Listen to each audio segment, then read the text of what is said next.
Bonjour à tous, on se retrouve aujourd'hui pour une petite vidéo matérielle et aujourd'hui je vais vous présenter la boîte des 168 marqueurs feutres acryliques Gangnia. Alors je vous avoue, je sais pas forcément très bien comment on prononce tout ça mais on va le faire de cette façon-là. Gangnia qui est une série de marqueurs qui appartient à la marque Laconil. C'est notamment la même marque qui va nous faire les crayons de couleur Brutfunder.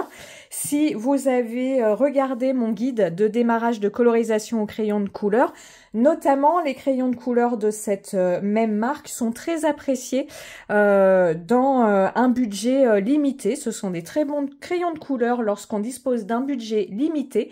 Et de la même façon, je vais vous montrer que ces feutres à l'acrylique sont de très bons produits malgré leur prix restreint comparativement à ce qu'on va trouver dans d'autres marques. On va regarder tout ça au niveau de cette vidéo. Alors, première chose, au moment où je tourne cette vidéo, j'ai acheté cette boîte sur Amazon. Donc, vous avez plusieurs formats de dispo, 72 feutres, 120 feutres et 168 feutres. Que ce soit dans la boîte de 72, de 120 ou de 168, il n'y a pas de doublon. Donc ici, on a notamment 168 couleurs, toutes différentes. Pas de doublon de couleurs. La boîte, au moment où je tourne cette vidéo, est à une centaine d'euros, celle de 168 couleurs, 101 € pour être précis, ce qui vous ramène le stylo à une soixantaine de centimes, 60 centimes le stylo. Comparativement notamment à un Posca où selon la taille de la mine et les couleurs à paillettes ou pas à paillettes, nacrées, pas nacrées, on est plutôt autour de 2, 3 voire plus 2-3 €, voire plus pour les Posca. Là, on est à 60 centimes le stylo, en tout cas pour ce pack-là. N'hésitez pas à aller voir sur Amazon. À chaque fois, ils vous donnent le prix d'un lot tel que celui-ci. Et entre parenthèses, ils vous notent à combien ça ramène un produit à l'unité. Donc, c'est toujours intéressant à regarder combien vaut le produit. Donc ici, le feutre à l'unité pour vraiment faire des comparatifs de qualité. Deuxième chose, avant que je vous montre les couleurs de cette boîte, que l'on retrouve dans cette boîte et que je vous présente ce feutre. Deuxième chose, là, je voudrais vraiment vous alerter. Vous avez énormément de personnes qui achètent ces mêmes boîtes sur Shein ou Temu, je crois que c'est comme ça que l'on dit. Et il y a énormément de retours négatifs de la part des personnes qui ont acheté sur ces sites, ce qui, moi, me fait dire que les personnes ont malheureusement acheté sur ces sites des contrefaçons de ces crayons-là. Alors déjà, évidemment, vous allez payer beaucoup moins cher la même boîte. Vous allez trouver des lots à 70 € plutôt que 100 €. Et en plus, vous savez, hein, sur tous ces sites, vous avez toujours des super promos, des bons de réduc, c'est formidable. Mais les retours que nous font ces personnes, et ce qui me fait dire qu'ils ont eu des fausses boîtes. Alors sur le packaging comme ça, vous allez trouver exactement la même chose. Sauf que à l'intérieur de cette boîte, on va trouver un petit sachet de mine de rechange parce que les pointes pinceaux, vous le verrez plus tard, les pointes pinceaux sont des pointes très fragiles. Ça va pour ces feutres-ci, mais pour tous les feutres à pointe pinceau, comme les marqueurs à alcool, comme les feutres à encre à eau, les pointes pinceau sont très fragiles. Donc, dans le vrai paquet, dans le paquet original, vous avez un sachet de 5 mines de rechange. Dans les contrefaçons, vous n'avez pas ces mines de rechange. Deuxième chose, dans le vrai paquet, je vous le montre, au dos. Ah bah voilà, super, bravo Marlène. Hop, au dos de ce paquet, il vous est noté que après utilisation, ce feutre, il faut évidemment rapidement refermer le bouchon et le conserver à l'horizontale. Ces feutres, les marqueurs acryliques sont impérativement à conserver à l'horizontale. Or, sur les boîtes de contrefaçon, on vous dit une horreur absolue qui est qu'il faut les conserver à la verticale, pointe vers le haut, ce qui est totalement une hérésie puisque votre peinture va se stocker en bout de votre crayon, votre mine va de fait sécher et vos crayons deviendront tout simplement inutilisables, ni plus ni moins. Alors c'est sûr que si vous le stockez à la verticale le mardi soir et que vous le réutilisez le mercredi matin, il n'y aura absolument pas de souci. Mais que ce soit pour les marqueurs à alcool, que ce soit pour des fournitures qu'on ne va pas utiliser comme ça tous les jours, pensez bien à les stocker à l'horizontale, tout simplement pour que l'encre soit bien à plat, pour que votre mine et la mèche qui est à l'intérieur de votre crayon soient toujours bien imbibées d'encre et faire que votre stylo ne sèche pas. Donc ça aussi, c'est un indice d'une boîte contrefaite. Et enfin, vous allez effectivement payer beaucoup moins cher sur ces sites de contrefaçon, mais le retour que nous font les personnes, c'est que dans une boîte de 168, vous avez environ une vingtaine de feutres qui ne fonctionnent pas. Alors ok, vous allez payer moins cher, mais pour un article défectueux, donc faites très attention lors de vos achats et lorsque vous achetez sur ces sites-là. Après, évidemment, vous êtes libre de faire ce que vous souhaitez. Voilà, moi je voulais déjà vous faire ce retour-là. Allez, je vais vous montrer, vous décrire ces feutres, vous montrer les couleurs de ce set et puis après, je vous montrerai mon nuancier. Alors cette boîte est de forme rectangulaire. Ce que je voulais vous montrer sans faire de catastrophe, c'est que au dos, vous avez le classement des couleurs par gamme de couleurs et à chaque couleur, vous avez un numéro qui correspond à votre feutre et le nom de la couleur. Lorsque vous recevez votre boîte, les feutres sont un petit peu mélangés à l'intérieur. Ils suivent un autre classement. Moi, pour réaliser mon nuancier que vous verrez dans un instant et pour classer mes feutres, j'ai suivi la proposition qui est celle au dos du packaging de cette boîte. Lorsque vous allez ouvrir, enlever le couvercle de votre boîte, donc le carton est quand même assez rigide, vous allez avoir ici une petite couverture de protection, mais surtout en tirant sur votre couverture, ici, vous allez avoir, je le fais délicatement, les différents étages de vos stylos qui vont se dessiner, se présenter à vous. Ne tirez pas trop à fond parce que sinon vous allez extraire l'ensemble du mécanisme de la boîte et après pour le remettre, je n'ai pas tenté mais il se dit qu'on n'y arrive pas. Et pour refermer votre boîte, vous allez tout simplement rebasculer le couvercle et puis pousser délicatement le tout. Donc comme je vous disais, lorsque vous les recevez, les couleurs sont un petit peu plus mélangées qu'elles ne le sont ici. Là, je les ai triées par rapport à la suggestion que nous avons au dos de la boîte. Donc vous voyez, il y a 1, 2, 3, 4, 5, 6, 7 rangées en tout de crayons. Et je vous montre, voilà, au niveau des couleurs, ce qu'on peut obtenir. Allez, on va passer maintenant à la présentation du stylo en tant que tel. Nous nous situons donc ici sur une gamme de feutres, dits des feutres ou marqueurs acryliques qui vont avoir une pointe pinceau. C'est-à-dire que avec cette pointe pinceau, vous allez pouvoir faire des aplats de couleurs, des dépôts de couleurs, très fin, très précis si vous n'utilisez que la pointe de votre pinceau et recouvrir des zones beaucoup plus importantes si vous utilisez tout le corps de votre mine. Et puis sinon, si vous aimez la calligraphie, eh bien vous allez pouvoir par exemple faire des déliés, des plats, des déliés. Les points de pinceau sont pas mal utilisés en calligraphie.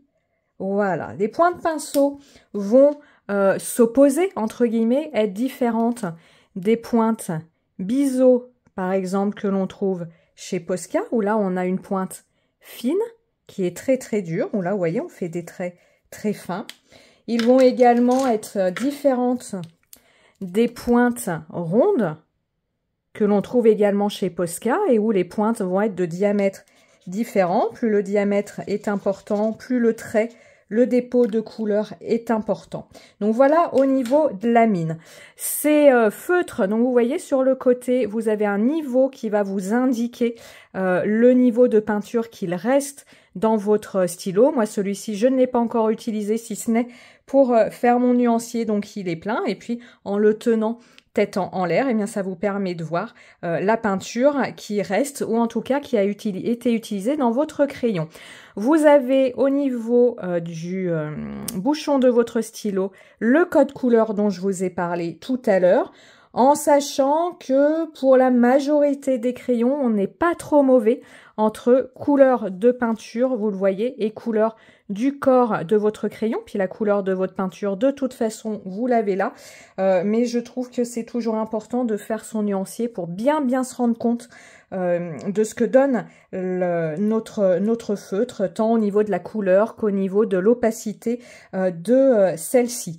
Deuxième chose et différence par rapport à d'autres marques. Les feutres Gagnia ne sont pas à pompe, ce qui signifie que quand vous recevez votre feutre, vous n'avez qu'à le secouer. D'ailleurs, il faut toujours secouer ces feutres acryliques avant utilisation pour que la peinture soit bien mélangée et bien fluide. Et vous pouvez tout de suite l'utiliser.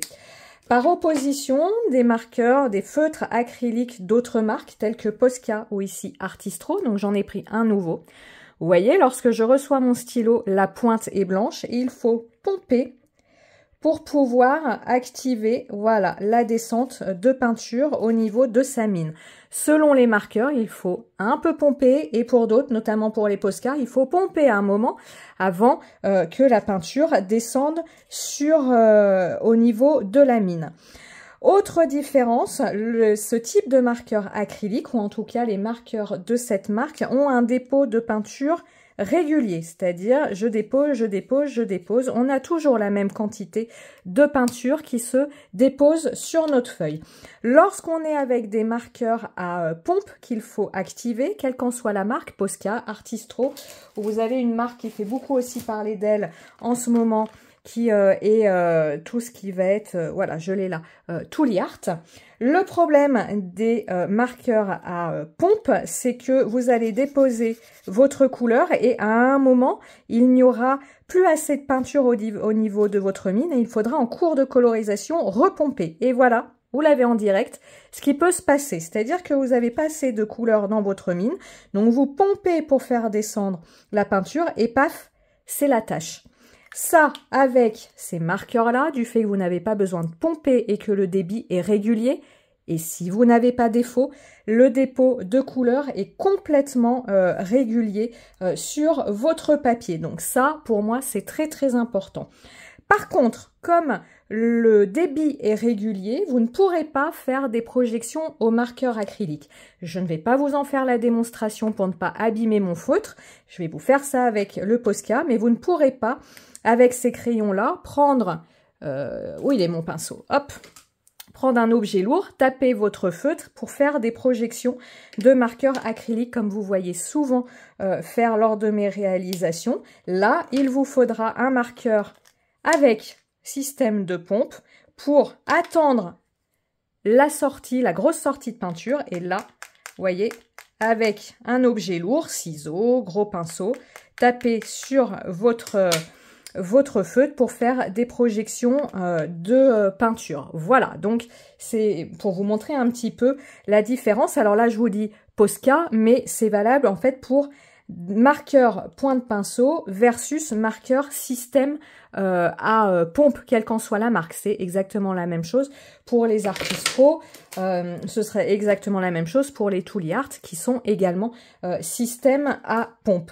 Dernière chose, par rapport à la mine de votre feutre, une pointe pinceau ne raye pas le papier comparativement à une pointe beaucoup plus dure en ogive. Les pointes dures ont tendance à rayer et à faire boulocher votre papier, d'autant plus si votre papier n'est pas de très très bonne qualité ou s'il n'est pas fait pour accueillir ce type de marqueur. Les pointes pinceau sont très très douces, donc elles n'abîment pas votre papier. La contrepartie, c'est que des pointes pinceau sont beaucoup moins solides que des pointes système ogive ou système mousse, comme chez Posca. Ce qui fait qu'il va falloir être un petit peu plus minutieux avec ce type de crayon que vous pourrez l'être avec des pointes, encore une fois, ogive ou Posca. Alors, la peinture acrylique, quelle est la différence que l'on va observer par rapport à de la peinture en tube? Eh bien, aucune. Si ce n'est la densité de peinture. La peinture en tube est le même produit que l'on retrouve dans nos marqueurs, sauf que dans le marqueur, on a une texture qui est fluide, alors que le produit qui sort de nos tubes de peinture est beaucoup moins fluide, et pour obtenir la même texture, il faut tout simplement mélanger sa peinture avec de l'eau. Mais sinon, on est sur de la peinture acrylique qui est mise en crayon. Pourquoi? Pour nous permettre d'avoir des gestes beaucoup plus précis avec ce type de crayon qu'avec son pinceau et sa peinture. Par contre, la contrepartie d'un stylo, c'est qu'on ne va pas réaliser des mélanges de couleurs comme on peut le faire avec des peintures sorties du tube où on va mélanger sur sa petite palette différentes couleurs pour obtenir la couleur que l'on souhaite. D'où aussi des lots aussi importants que 168 couleurs pour nous permettre d'avoir une gamme suffisante, significative par rapport à ce que l'on souhaite réaliser. Je vais maintenant vous présenter mon nuancier, sa réalisation, et puis je vous montrerai un petit peu les détails de sa réalisation en fin de vidéo. Alors mon nuancier, le voici, je l'ai appelé un nuancier nomade. Pourquoi? Parce qu'il est d'un petit format. Les fiches qui composent mon nuancier font 11,5 cm sur 17 cm. Donc vous voyez, on est sur un petit format. Je les ai regroupés dans un classeur, c'est un petit classeur de la marque Zibuline, et Zibuline a sorti 3 tailles de petits classeurs, et c'est ici la gamme confort, c'est-à-dire la plus grande taille des classeurs qu'ils ont sorti. Puis vous voyez, j'ai rajouté un petit gris-gris là au bout de sa chaîne. Je vais en rajouter d'autres, mais il faut que je trouve un système parce que ça ne passait pas dans la chaîne. Vous voyez, j'ai prévu de rajouter aussi la petite palette de peinture. Et est-ce que je vais... Oui, je vais le trouver. Et pour aller, le petit pompon, mais je vais attacher ça avec un petit fil de pêche ici. Ça ira parfaitement, ce sera discret. J'avais jusque-là, vous voyez, attaché avec une corde comme ça, mais ça faisait trop grossier, j'aimais pas du tout. Voilà pour les petits détails. Alors, au niveau de mon nuancier, je vais un petit peu vous le passer, hop, en revue. Donc, je vous le disais, des pages qui font 11,5 cm sur 17 cm. Pour réaliser ce nuancier, j'ai utilisé ce tampon-ci de Shoe and Flowers. Voilà, et à chaque fois, il me manquait une ligne, donc vous verrez dans les images suivantes comment j'ai procédé pour avoir la planche en entier plus une ligne. Et sur chacune des pages différentes, j'ai mis en haut un petit mot, un petit titre, tout simplement parce que je ne pouvais pas rajouter un cercle de plus. Et pour mes petits mots, mes petits titres, et bien comme toujours, je navigue dans toutes mes gammes de tampons de Shoe and Flowers à voir avec les nuanciers. Donc c'est les collections Journal Chromatique. Ici c'est la collection Couleur Bohème, cette planche là. Ici c'est Journal Chromatique, planche nuancier 2. Donc vous voyez, je suis venue piquer des mots. Ici, c'est la planche nuancier, bah, encore couleur bohème, pardon. Voilà, je suis venue, mes nuances du bonheur, voilà, je suis venue aussi utiliser ça, couleur de mon cœur. Vous verrez après, je vous montrerai les pages. Donc là, c'est aussi une planche nuancier 3 de la collection Journal Chromatique. Ici, c'est une planche de leur dernière collection It's Always Tea Time et c'était la planche créative. Donc je suis venue pareil piocher pardon, des petites phrases. Voilà, pour faire mes pages. Hop. Donc, c'est tout simple, je suis venue tamponner des ronds, toujours à la Versafine claire pour avoir une encre waterproof, hein, sinon avec d'autres encres, mes crayons acryliques auraient fait baver mon encre. Et vous voyez, à côté de chaque rond, je suis venue mettre le petit code, le petit chiffre qui va avec le feutre. Si à un moment, vous me voyez sauter une ligne, c'est par rapport à ce que vous avez vu au dos de ma boîte. C'est parce qu'on change de série de couleurs suggérée par la marque. Donc comme ici, on a un changement de série, mais j'étais arrivée en bout de ligne, donc je pense que je vais mettre un petit quelque chose, une petite étoile. Je vais trouver un tout petit tampon discret pour indiquer qu'on change de série. Donc je vous disais, vous voyez, les couleurs de mon cœur, et je vous montre comme ça les couleurs. Alors vous pourriez me demander pourquoi tu as fait un trait ici. Tout simplement parce que quand la boutique Zibuline va réouvrir, elle est fermée actuellement, je vais découper mes nuanciers au niveau de ce trait et les mettre dans des fiches plastiques. J'avais ici acheté des fiches plastiques à deux comment on dit, deux pochettes. À 2 cases, et il existe des fiches à une seule case. Donc voilà, je viendrai tout simplement découper ici pour les protéger, parce que du moment que je me mets à faire mes petites activités, je cochonne tout. Je peux pas les laisser comme ça non protégés. Voilà, ici on commence, on poursuit plutôt la gamme des bleus et des violets, et toujours le petit mot au-dessus. La couleur s'affiche avec les violets roses, et on arrive vers les roses rouges. Hop. Vous voyez, à chaque fois, là, on change de gamme de couleurs. Voilà. Des marrons. Arriver jusqu'au noir, et ici, 5 couleurs fluo.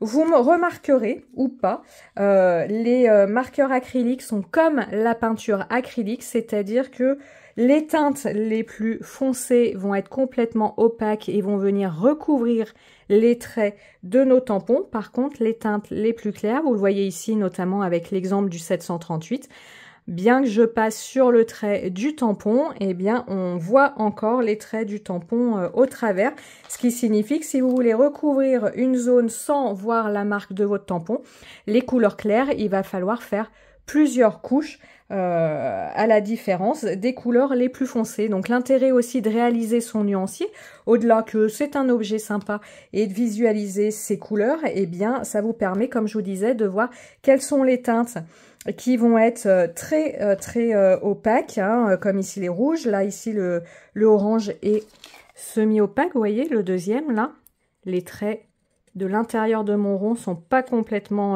recouverts. Des fois on a des surprises, hein, donc c'est toujours bien de faire son nuancier pour voir ça. J'avais aussi en souvenir, voilà, les rouges ici sont également des couleurs très opaques, donc on n'a pas besoin de passer, repasser pour avoir quelque chose de lisse et voilà, de bien régulier. Alors, maintenant, quel est l'intérêt de tout ça? Bah, ça déjà, vous le verrez dans de prochaines vidéos. Hein. Ça, c'est quelques questions que j'ai eues un petit peu, comment on va dire, qui sortent un peu du sujet de présentation du matériel. Parce que qu'est-ce que je compte faire de tout ça? Je suis pas persuadée que ça intéresse tout le monde. Mais voilà, pour la parenthèse, je vais faire des coloriages...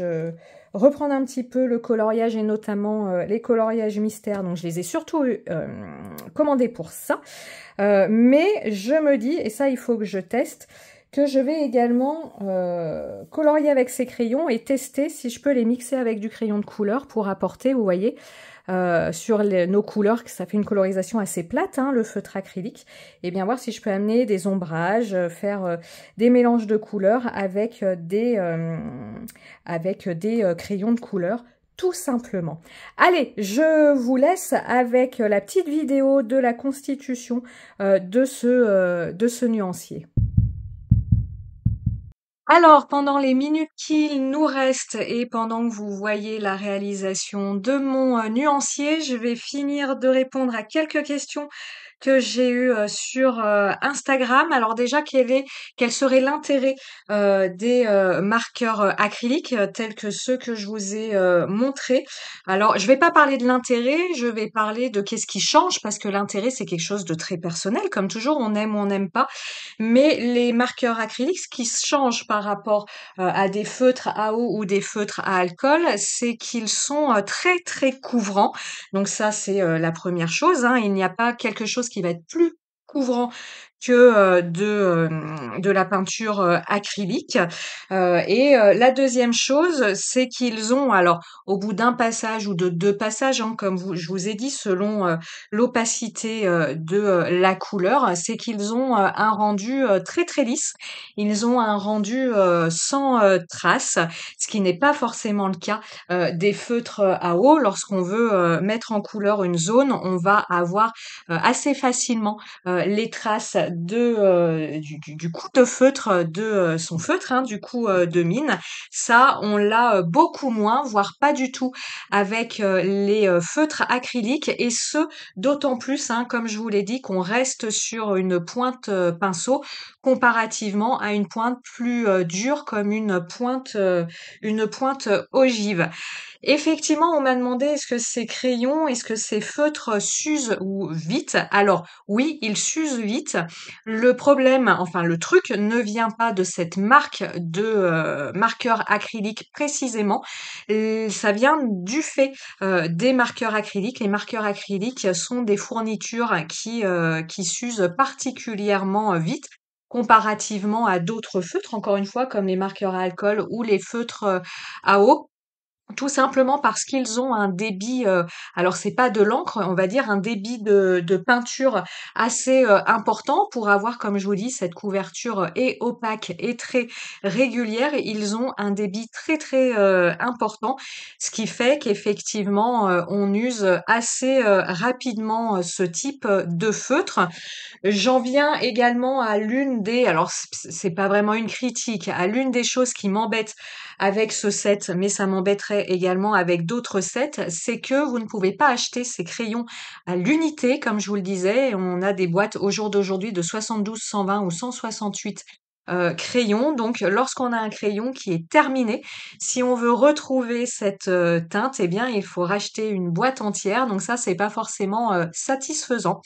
Donc moi, ce que je vais faire, c'est que je vais les utiliser évidemment, et puis je vais voir quelles sont les teintes qui s'usent vite, et voir si ces teintes, je peux les trouver dans d'autres marques que je pourrais acheter à l'unité.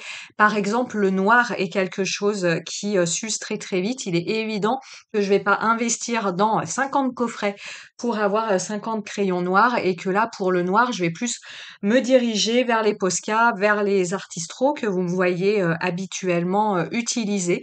Pareil, j'ai pu voir là dans ce qu'on fait avec mon fils, puisque j'utilise ces feutres avec mon fils. Il a pas mal usé les couleurs très classiques, le jaune primaire, le rouge. Donc ces couleurs-là, très très classiques, je peux les retrouver à l'unité dans d'autres gammes. Donc c'est ce que je ferai tout simplement. Et bien voilà, j'espère que cette vidéo de présentation vous aura plu, vous aura amené de l'information.